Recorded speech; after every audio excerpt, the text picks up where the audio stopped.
teman-teman, penikmat cerita-cerita horor di channel spesial horor, dimanapun kalian berada. Salam sehat dan sukses selalu buat kalian semua. Kali ini, Mimin akan melanjutkan sebuah cerita horor dari akun Twitter @tanyademit yang berjudul Pengantar Jenazah. Buat kalian yang sudah penasaran, langsung saja selamat menyimak kalau kalian masih berani.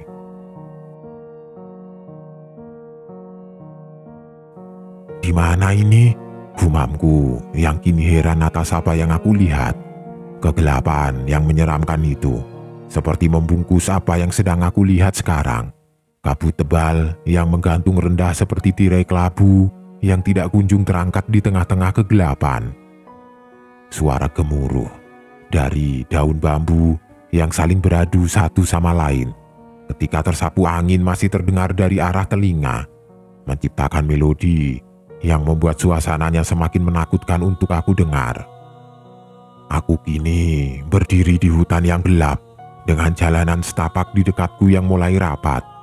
Pepohonan tua itu bergerak tertiup angin dengan ranting-rantingnya yang bengkok seperti tulang manusia yang ingin menjangkauku dari dalam kegelapan. Aku merasakan bahwa udara di sekitarku semakin dingin. Bahkan saking dinginnya membuat nafasku seperti kabut kecil ketika keluar dari dalam mulutku. Entah mengapa, aku tiba-tiba berdiri di sini. Aku tidak ingat apa-apa tentang apa yang terjadi sebelumnya. Namun semakin lama aku berdiri, aku merasa bahwa ada yang memperhatikanku di sana. Seketika, aku melihat ke sekelilingku, mencoba mengabaikan perasaan tidak nyaman yang merambat ke punggungku pada saat itu. Tiba-tiba, pandanganku mulai kabur, dan entah mengapa, aku seperti mengantuk di tengah-tengah kegelapan yang menyelimutiku pada saat itu. Tidak lama kemudian, aku kembali tersadarkan. Namun, semuanya terlihat sangat gelap. Sebuah kegelapan yang begitu pekat, sehingga aku seperti tenggelam di dalamnya. Aku melihat kakiku, dan di sana aku seperti berdiri di sebuah lantai yang terasa lembab dan licin. Ketika aku memandangnya lebih dekat, aku kaget karena lantai itu seperti dilapisi oleh darah yang sudah mengering. Aku penasaran di mana aku berada sekarang. Aku mulai berjalan dan meraba-raba sesuatu yang aku pegang ketika sedang berjalan. Dan saat jariku menyentuh sebuah dinding di sebelahku, aku merasakan permukaannya dingin dan kasar, seperti dinding batu yang sudah ditinggalkan selama berabad-abad. Tidak lama kemudian, ada sesuatu yang mengganggu hidungku tepat ketika aku berjalan. Tercium bau anyir dan bau busuk yang muncul entah dari mana. Bau itu benar-benar pekat, sehingga membuatku mual dan ingin muntah ketika menciumnya. Aku langsung menutup hidungku dengan salah satu tanganku. Namun, hal itu sia-sia, karena bau itu masih saja menempel dan tidak pernah hilang ketika aku berjalan menyusuri tempat ini. Beberapa kali aku membuka mulutku, aku seperti ingin memuntahkan semua isi di dalam perutku pada saat itu. Namun, ketika aku menunduk dengan mulutku yang terbuka lebar, tidak ada satupun makanan atau cairan yang keluar ketika aku memuntahkannya. Aku hanya bisa menunduk dan tidak berdaya. Bau busuk dan anyir darah yang mengelilingiku membuatku tidak bisa kembali berjalan. Dan ketika hal itu terjadi, secara tiba-tiba aku melihat sebuah cahaya yang muncul dari celah-celah dinding yang retak di sebelahku. Cahaya kecil itu membuatku kini bisa melihat lebih jelas atas apa yang terjadi dengan diriku pada saat ini. Rupanya, aku kini berada di sebuah lorong sempit yang panjang. Dindingnya ditumbuhi lumut hijau yang meneteskan cairan busuk berwarna hitam dan pekat. Dan di bawah kakiku, kini berubah menjadi sebuah kerikil yang tajam. Lorong ini tampak seperti terowongan menuju neraka. Sebuah lorong yang tanpa ujung dan aku sendiri tidak tahu kenapa aku bisa sampai berada di sini. Aku pun kembali melangkahkan kakiku sepanjang lorong. Namun ketika aku berjalan, Aku mendengar sebuah langkah kaki yang lain bergema di belakangku. Dan setiap aku berbalik untuk mencari tahu siapa yang berjalan di belakangku, di sana tidak ada siapa-siapa. Yang ada hanya sebuah kegelapan yang pekat. Aku akhirnya mencoba untuk tidak mempedulikannya, dan aku kembali berjalan dengan mempercepat langkahku agar aku bisa keluar dari lorong ini. Udara yang aku rasakan semakin dingin ketika aku berjalan semakin jauh menyusuri lorong itu. Dan ketika aku berjalan cukup lama, aku akhirnya menemukan sebuah pintu tua yang sudah lapuk. Sebuah pintu tua yang penuh dengan goresan dan ujung pintu itu terlihat menghitam seperti bekas terbakar. Tidak ada jalan lain selain pintu itu, sehingga aku tidak punya pilihan lain selain membuka pintu itu sekarang. Aku membuka pintu itu secara perlahan. Suara engsel yang berkarat membuat sebuah bunyi derit yang nyaring ketika aku membukanya. Tidak lama kemudian, aku melangkahkan kakiku ke dalam ruangan yang lebih luas, dan terlihat ada cahaya dari obor-obor di dinding yang redup dan menerangi seluruh ruangan itu, sehingga terlihat sedikit terang. Aku sedikit lega karena ruangan itu tidak benar-benar gelap. Namun hal itu tidak berlangsung lama karena ketika aku masuk lebih dalam, aku melihat bayangan-bayangan yang bergerak di dinding ruangan. Bayangan itu terlihat hidup ketika cahaya obor itu meneranginya. Dan ketika aku berjalan tengah-tengah ruangan, di sana aku melihat seseorang yang nampak tidak asing. Bahkan dengan bentuk tubuhnya saja aku bisa mengetahuinya dengan seksama. "Pak Wira?" tanyaku pelan. Dia kini terlihat berdiri membelakangiku. Tubuhnya yang sedikit gemuk kini terlihat aneh di bawah cahaya obor yang menerangi ruangan tersebut. Pakaian jas yang dia pakai kini terlihat compang-camping. Kulitnya terlihat pucat dengan banyak sekali luka di tubuhnya. Pak Wira seperti sadar bahwa ada aku yang berdiri tidak jauh dari sana, sehingga dia kini berbalik secara perlahan dan menatapku dari kejauhan. Wajahnya yang selalu aku lihat berwibawa di depan televisi ini memancarkan sebuah kesedihan yang mendalam. Matanya terlihat cekung dan pucat, bibirnya bergetar, seolah-olah dia ingin mengatakan sesuatu namun dirinya terlalu lelah untuk melakukannya. "Terima kasih sudah menerima wasiat terakhirku," katanya dengan suara yang serak. "Aku meminta maaf karena aku sudah merepotkan kalian berdua ketika aku mati. Tolong jaga Bunga. Aku takut dia celaka dan tidak berdaya atas apa yang aku perbuat. Bantu dia menyelesaikan semuanya sebelum terlambat. Karena kalau tidak, maka..." Pak Wira yang belum selesai mengatakan sesuatu kepadaku, secara tiba-tiba tanah di bawah Pak Wira bergetar hebat. Retakan besar muncul tepat di bawah kakinya dan secara perlahan merayap seperti ular sepanjang lantai. Pak Wira tidak bergerak sedikit pun ketika retakan itu muncul. Dia seperti tahu bahwa hal itu akan terjadi, sehingga dia hanya menutup mulutnya dan tersenyum kecil kepadaku sebelum akhirnya muncul salah satu makhluk yang menyeramkan dari dalam retakan itu. Tubuhnya besar dan gemuk, perutnya buncit dan menggembung hingga hampir menyentuh tanah. Kulitnya terlihat bersisik seperti ular namun gelap dan menakutkan. Dia muncul dan menatap Pak Wira dengan kedua matanya yang melotot tajam ke arahnya. Dan ketika dia muncul seutuhnya, aku bisa melihat kedua tangannya terlihat penuh dengan tumpukan emas dan uang yang dilemparkan ke arah Pak Wira. Pak Wira hanya bisa terdiam. Tubuhnya hanya berdiri ketika emas dan uang berwarna merah dilemparkan ke arahnya. Dan tidak lama, tubuhnya yang kotor dan gemuk itu berusaha untuk meraih tubuhnya. Namun, makhluk itu seperti tidak bisa meraihnya. Seperti ada sesuatu yang menghalangi Pak Wira sekarang. Dan sekuat apapun makhluk itu berusaha meraihnya, dia tidak bisa melakukannya. Sehingga dia hanya bisa melemparkan semua uang dan emas yang ada di dalam genggamannya. Makhluk itu semakin marah. Bahkan dia membuka mulutnya untuk berteriak. Namun tidak lama, makhluk itu sadar bahwa ada seseorang selain Pak Wira yang berdiri di dalam ruangan itu. Makhluk itu tiba-tiba berbalik, dan dia kemudian menatapku dengan segala kemarahan yang dilimpahkan kepadaku pada saat itu.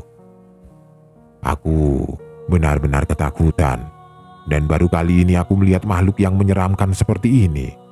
Tidak pernah aku mendengar cerita tentang makhluk seperti ini. Makhluk yang benar-benar menyeramkan sehingga rasanya aku ingin berlari meninggalkan ruangan itu dengan segera. Aku ingin membalikkan tubuhku dan mulai berlari dari makhluk tersebut. Namun tepat ketika aku melangkahkan kakiku, tiba-tiba makhluk itu sudah ada tepat di depanku. Mulutnya terbuka lebar seperti ingin melahapku dengan kemarahan yang dia limpahkan kepadaku.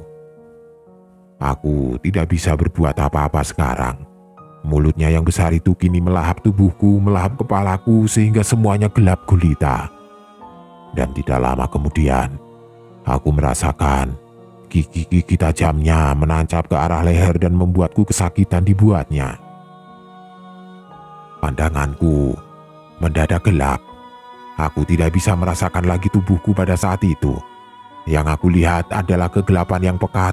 Sebuah kegelapan dari dalam mulut makhluk besar itu yang membuatku kesakitan. Aku tidak tahu apa yang terjadi sekarang. Namun ketika kegelapan itu mulai menyelimutiku, seketika aku melihat cahaya. Sebuah cahaya dan suara dari orang lain yang kini menggoyang tubuhku agar aku tersadarkan. Cep, kenapa kamu tiduran di dekat mobil? Suara itu muncul secara perlahan. Dan semakin lama semakin keras, sehingga membuat mataku terbuka secara perlahan. Dan ketika aku membuka mataku, terlihat sebuah garis biru panjang yang tercampur dengan sebuah cahaya kemerah-merahan dari ufuk timur. Dan ketika mataku terbuka lebar, aku melihat Usep yang terlihat panik dan membangunkanku dengan menggerak-gerakkan tubuhku di pagi itu. Aku terbangun dengan nafas yang berat. Rupanya apa yang terjadi kepadaku pada saat itu adalah mimpi buruk yang begitu nyata. Tubuhku menggigil dan keringat dingin pun tidak terasa membasahi pakaian yang aku pakai di pagi itu. Sinar matahari yang menyilaukan dengan sinarnya yang hangat secara perlahan muncul di ufuk timur, membuatku keringat dingin yang muncul di dalam tubuhku secara perlahan menghilang. Aku melihat Usep berdiri di dekatku. Wajahnya terlihat khawatir karena tubuhku tergeletak begitu saja di hamparan rerumputan yang ada di dekat mobil ambulan yang terparkir tidak jauh dari tempatku berbaring. "Kamu baik-baik saja, Cep?" tanya Usep dengan nada yang cemas. Aku sendiri heran, kenapa aku ada di luar?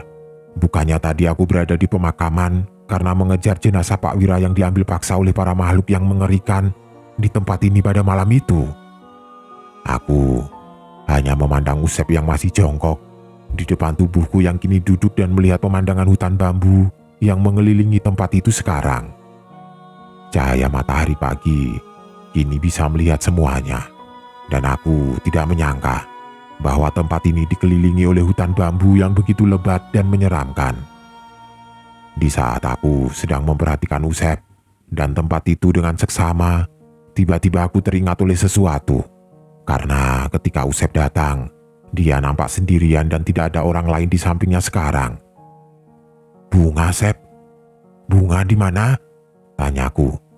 Aku takut Usep dan Bunga mengalami kejadian yang mengerikan seperti yang aku alami pada malam itu. Usep tiba-tiba mengerutkan keningnya. Dia seperti melihatku dengan tatapan yang aneh sebelum dia tahu bahwa aku menanyakan Bunga yang kini tidak ada di sampingnya. "Kamu tidak usah khawatir, Bunga ada di dalam mobil ambulan." Setelah menyimpan kelopak bunga di salah satu batu besar yang ada di tengah-tengah pemakaman, di dalam hutan bambu itu, dia tiba-tiba berkata lagi dan ingin segera kembali ke mobil untuk beristirahat. Wajahnya mendadak terlihat mengantuk, bahkan dia menguap sampai aku gendong sepanjang jalan. Dan ketika sampai mobil, Bunga kini tidur di belakang bersama jenazah Pak Wira, jawab Usep dengan nada pelan. Aku mendadak kaget dengan jawaban itu. Jantungku mendadak berhenti berdetak ketika Usep menjawab pertanyaanku tanpa ada sesuatu yang menyeramkan seperti apa yang terjadi kepadaku pada malam itu. Bukannya jenazah Pak Wira sudah diambil oleh makhluk itu? Tanyaku dengan nada heran. Apa yang aku katakan membuat Usep kebingungan. Dia seakan-akan tidak memahami apa yang aku bicarakan. Makhluk? Makhluk apa? Pocong? Kunti? Atau siluman ular yang cantik? Katanya sambil sedikit tersenyum. Oh, pantes kamu tiduran di luar mobil. Semalam ada yang ganggu ya, sampai kamu bilang seperti itu. Tanpa menjawab apa yang Usep katakan, seketika aku berdiri. Rasa takut di tubuhku entah mengapa begitu terasa. Aku benar-benar terasa capek, seperti energiku tersedot oleh sesuatu ketika aku mengalami kejadian semalam. Tapi rasa penasaran atau apa yang dikatakan Usep membuatku terpaksa menggerakkan tubuhku pada saat itu. Dengan langkah yang tergesa-gesa, aku berjalan menuju kaca jendela dari mobil ambulan itu. Nafasku tidak tertahan ketika aku melihatnya semakin dekat ke arah belakang mobil ambulan yang terparkir di sana.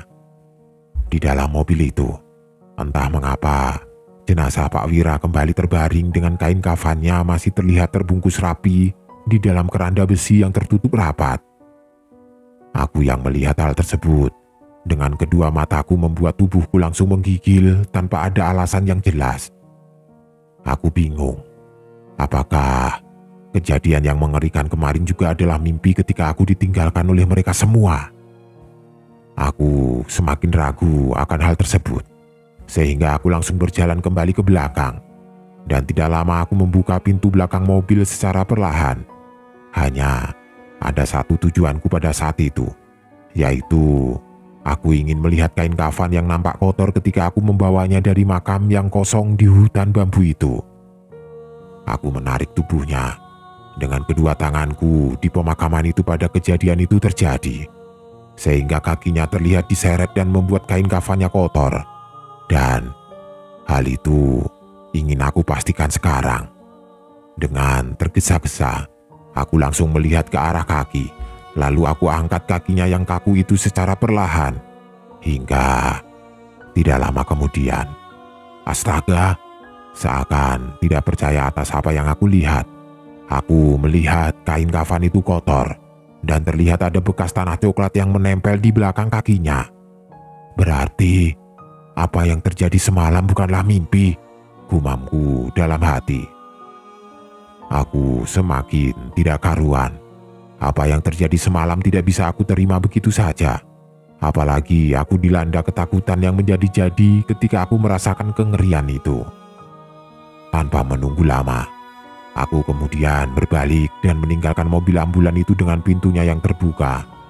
Aku langsung berlari meninggalkan ambulan dan belok ke arah hutan bambu yang letaknya tidak jauh dari tempatku berada. Aku ingin memastikan satu tempat lagi, tempat di mana jenazah Pak Wira diambil oleh para makhluk itu. Usep yang berada di dekatku terlihat kebingungan atas apa yang aku lakukan. Bahkan dia seketika langsung mengejarku dan memanggilku agar aku berhenti di pagi itu. Namun, aku tidak peduli dengan teriakan Usep di pagi itu.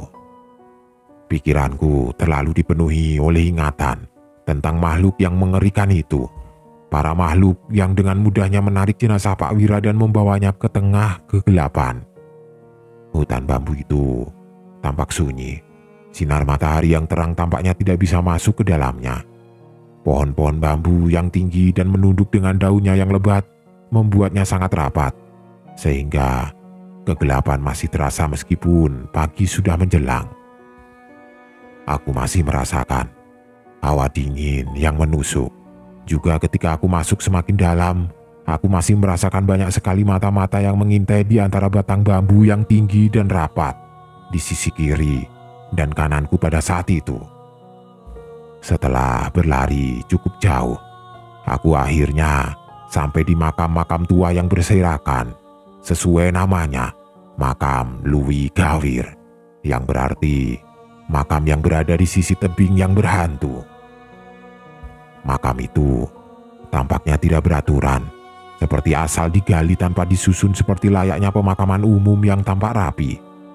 Dan di ujung sana terlihat sebuah jurang yang menganga dengan pemandangan sebuah tebing dengan sebuah desa kecil yang tertutup oleh pepohonan. Kondisi makam-makam itu begitu memprihatinkan. Sebagian sudah miring dan beberapa hampir tertelan oleh tanah. Semakin masuk ke dalam, aku seperti merasakan sebuah aura kesepian dan duka yang mendalam.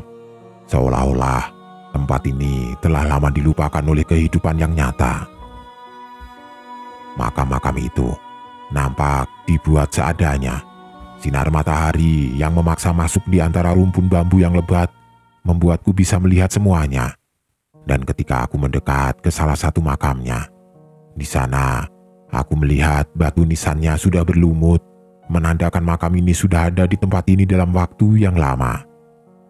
Aku berhenti sejenak, mencoba berpikir kembali kemana aku berlari semalam. Dan ketika aku ingat, aku kembali berjalan dan menyusuri pemakaman itu secara perlahan. Setelah beberapa menit aku berjalan, aku akhirnya menemukan apa yang aku cari. Sebuah lubang makam yang terbuka, seperti baru saja digali.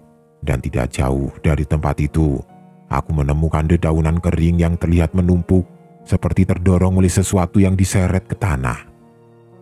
Aku ingat, ini adalah tempat di mana jenazah Pak Wira aku temukan ketika makhluk itu membawanya.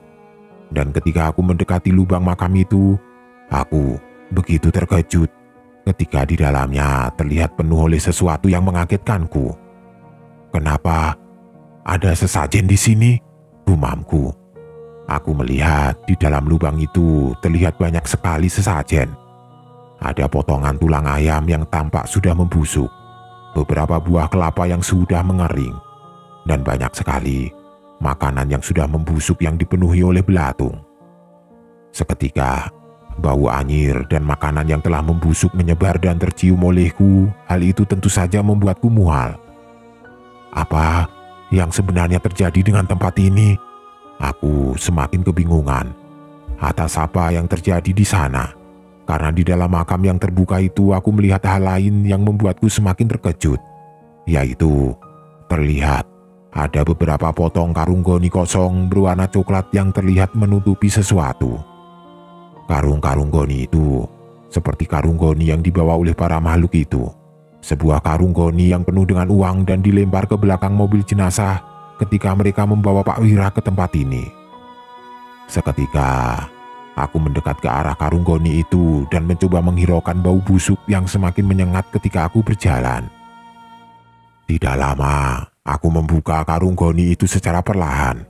Dengan kedua tanganku yang bergetar, aku menariknya dan menyimpannya tepat di sebelah makam yang terbuka. Dan ketika aku membuka semua karung itu, aku begitu tercengang atas apa yang aku lihat di sana. Aku melihat ada sebuah batu nisan yang tampak baru. Batu nisan yang tidak selama batu nisan yang berlumut di ujung sana. Karena aku masih bisa melihat bentuk dari batu nisan itu dengan sempurna. Namun, ada hal yang lebih mengejutkan selain batu nisan yang tertutup oleh karung goni tersebut, yaitu batu nisan itu bertuliskan Wira Supraja, lengkap dengan tanggal kematiannya yang merupakan tanggal kemarin di bawah namanya. Rasa panik tiba-tiba menguasai diriku ketika aku membacanya. Aku seketika ingin lari, ingin meninggalkan tempat ini secepat mungkin. Hal yang terjadi di tempat ini terlalu aneh untuk aku cerna. Apalagi Pak Wira Supraja seperti orang yang baik, dan rasanya tidak mungkin dia melakukan hal-hal seperti ini di dalam hidupnya.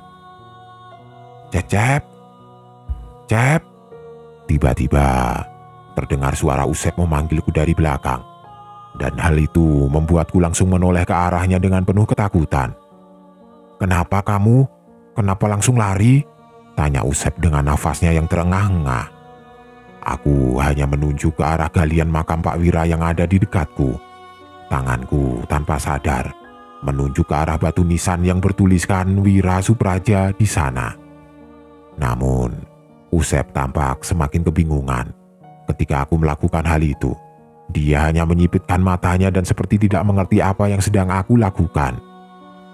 Aku yang ingin Usep mengetahuinya, tiba-tiba berbalik dan kembali melihat batu nisan itu. Namun semuanya berubah. Nama Wira Supraja seperti menghilang begitu saja, lengkap dengan tanggal kematian di bawahnya. Kini yang aku lihat hanyalah batu nisan tanpa nama, dan hal itu benar-benar mengagetkanku di pagi itu. Aku semakin heran atas apa yang aku lihat tadi, dan tidak lama aku langsung mengambil nafas yang dalam mencoba menenangkan diri atas apa yang terjadi di tempat ini. "Kita harus segera pergi dari tempat ini," kataku kepada Usep sambil beranjak pergi meninggalkan makam tersebut. Usep semakin bingung, namun tidak lama dia mengangguk dan mengikutiku dari belakang. Mungkin dia tahu ada sebuah keanehan yang aku alami sekarang, sehingga dia tidak bertanya lebih lanjut pada saat itu. Dan tidak lama kemudian, kita berdua kemudian meninggalkan pemakaman tersebut itu dengan misteri dan keangkeran yang aku rasakan di tempat ini. Mobil ambulan yang aku kendarai kini mulai meninggalkan makam Louis Gawir. Mobil itu melaju secara perlahan dan mulai keluar dari rumpun-rumpun bambu yang menutupi langit. Aku yang berada di belakang kemudi mulai menyadari betapa berbahayanya jalan yang kami lalui sekarang. Ketika mobil itu melaju pelan di bawah sinar matahari yang terang, di sisi kiri jalan ternyata jurang yang menganga dengan sebuah lembah terjal di bawahnya. Aku tidak bisa melihat hal tersebut ketika aku memasuki tempat ini kemarin malam. Dan pada hari ini, aku bisa melihat semuanya. Jalanan yang berbatu masih menemani perjalanan ini. Beberapa kali aku harus memelankan laju kendaraan dan berhati-hati terhadap jalanan yang aku lewati. Aku juga sesekali melihat ke arah bunga yang masih tertidur pulas. Salah satu tangannya terlihat memegang keranda besi yang ada di dekatnya agar dia tidak terjatuh dari kursi panjang di belakang sana. Dia terlihat bergerak beberapa kali, namun karena mungkin dia tidak tidur semalaman, membuat kedua matanya sangat susah untuk terbuka, sehingga dia kembali tidur ketika mobil ambulan yang aku kendarai bergerak di jalanan yang tidak mulus.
Butuh waktu sekitar 20 menit hingga kita masuk ke jalanan provinsi yang mulus.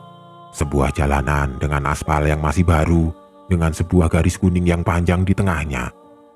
Aku yang tidak tahu kemana akan pergi selanjutnya, memutuskan untuk kembali ke perkampungan warga yang aku temui tadi malam. Berharap kita akan menemukan tempat beristirahat untuk sementara sebelum menunggu Bunga terbangun dari tidurnya. Seiring berjalannya waktu, hutan, kebun, dan sawah di sisi kiri dan kanan jalan ini mulai berubah menjadi perkampungan. Rumah-rumah sederhana terlihat berjajar di sepanjang jalan. Rasa lega mulai aku rasakan sekarang, karena kini aku tidak perlu bertemu dengan makhluk yang menyeramkan itu lagi.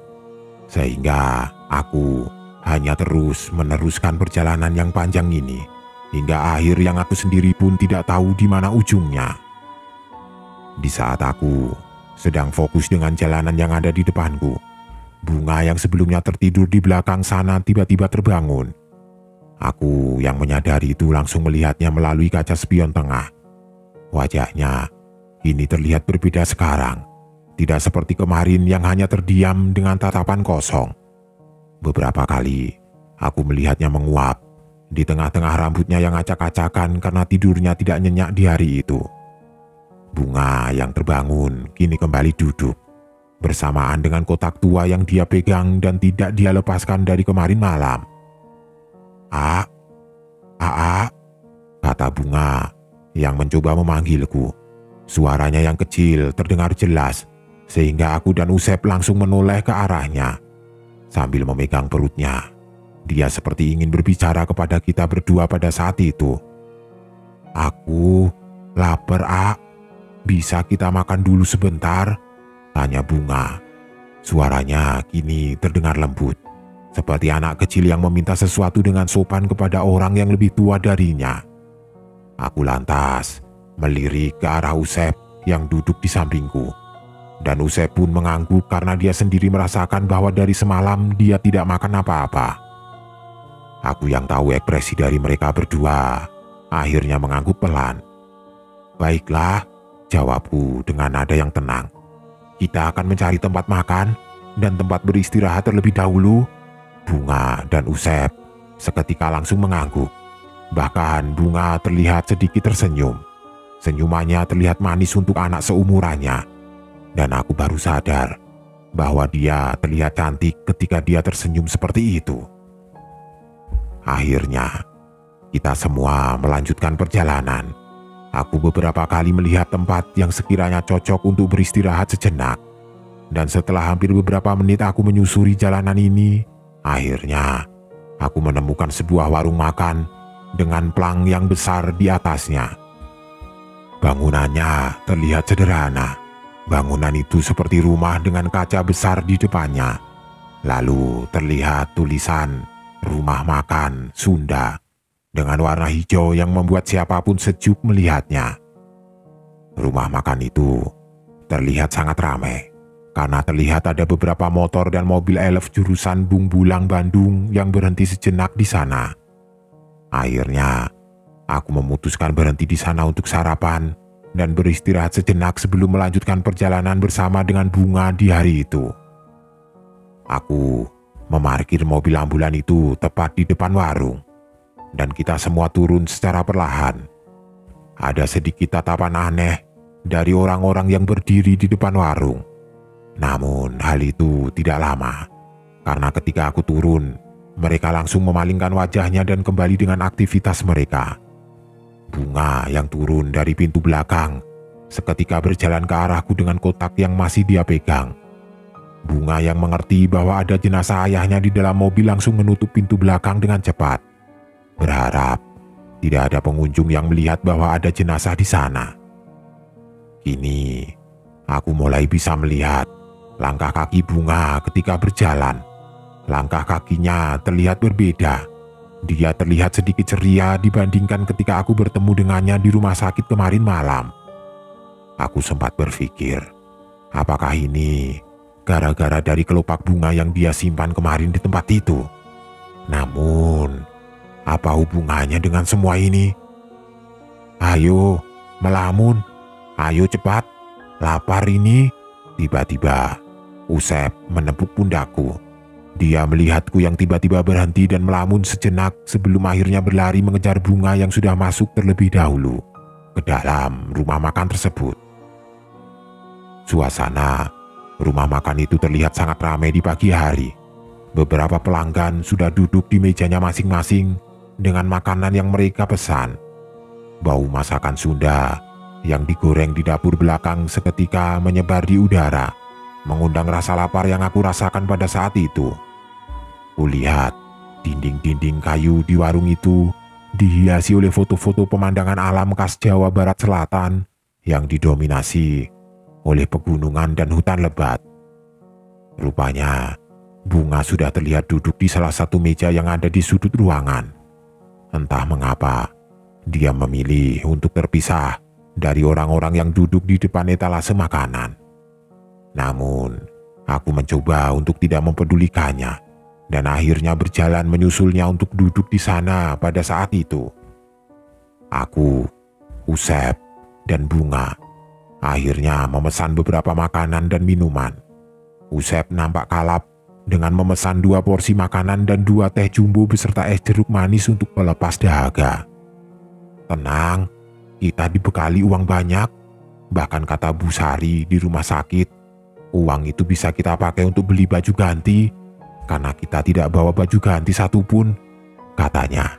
Dengan mulut yang penuh makanan dan memperlihatkan chat dirinya dengan salah satu perawat yang bertanggung jawab atas Pak Wira sewaktu di rumah sakit.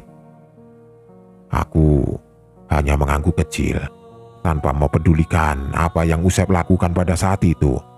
Aku malah lebih penasaran dengan kondisi Bunga yang sekarang, karena dia merasa lebih baikan daripada ketika aku melihatnya kondisinya kemarin malam. "Bunga, kamu kelihatan lebih baik sekarang," kataku pelan, mencoba untuk membuka percakapan dengannya sekarang. Bunga kini tersenyum kecil ketika aku berkata seperti itu. Lalu tidak lama dia mengambil minuman susu yang dia pesan dan meminumnya dengan sedotan plastik yang ada di gelasnya. Senyumannya kini terlihat manis, selaras dengan rambutnya yang panjang dan terurai untuk anak seumurannya. Namun, aku masih melihat seperti ada kesedihan di baliknya. Karena ketika aku bertanya lebih lanjut tentang dirinya, tentang Pak Wira dan keluarganya, dia seperti menutupi beberapa informasi yang ingin aku gali tentang keluarga mereka. Aku penasaran, apa hubungannya semua ini dengannya? Lalu bagaimana pribadi Pak Wira yang sebenarnya? Karena aku hanya bisa melihatnya di televisi dengan semua kewibawaan yang membuatnya dihormati oleh banyak orang. Setiap kali aku bertanya tentang Pak Wira, dia tiba-tiba menundukkan kepalanya. Tangannya terlihat mengelus-elus kotak kecil yang dia simpan di dekatnya. Aku akhirnya menghentikan usahaku untuk mencari lebih lanjut tentang Pak Wira. Melihat dirinya tidak murung dan diam seperti kemarin saja, aku sudah senang.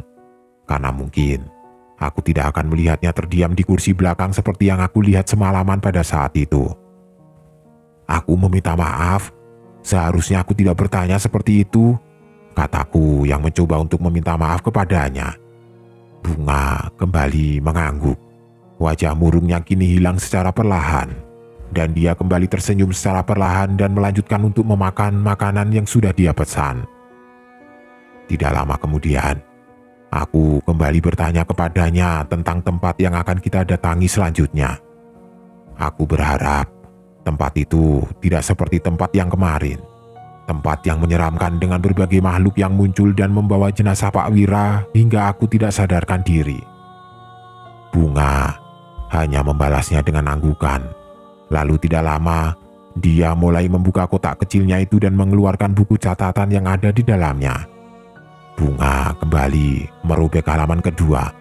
Lalu dia menyerahkannya kepadaku sebelum akhirnya memasukkan kembali buku catatan itu ke dalam kotak tersebut dan menutupnya dengan cepat.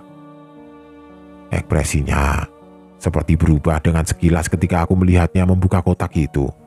Wajahnya terlihat tegang dan penuh ketakutan. Namun, hal itu hanya terlihat sesaat, karena ketika kotak itu ditutup wajahnya kembali tersenyum kecil seolah-olah tidak terjadi apa-apa. Aku akhirnya membuka catatan itu, dan Usep yang ada di sebelahku terlihat penasaran dan mulai melirik ke arah catatan yang aku buka. Aku membacanya dengan seksama.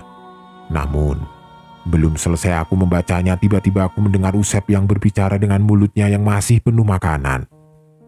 "Benar, kita mau berangkat ke sana." "Kenapa harus ke sini?" tanya Usep, yang terlihat tidak menyembunyikan kegelisahannya ketika tahu tempat yang dia tuju adalah salah satu tempat paling keramat di pantai selatan. Aku hanya bisa terdiam ketika mendengar hal itu. Seketika udara yang aku rasakan rasanya semakin berat pada saat itu. Sedangkan Usep hanya bisa menarik nafasnya dalam-dalam sebelum akhirnya berbicara kembali. "Jangan main-main di tempat itu, Pak Mali. Nanti kalau di antara kita ada yang tersesat bagaimana? Apalagi tempat itu kan luas. Kita tidak tahu di sebelah mana bunga menyimpan kelopak itu, katanya dengan nada yang pelan.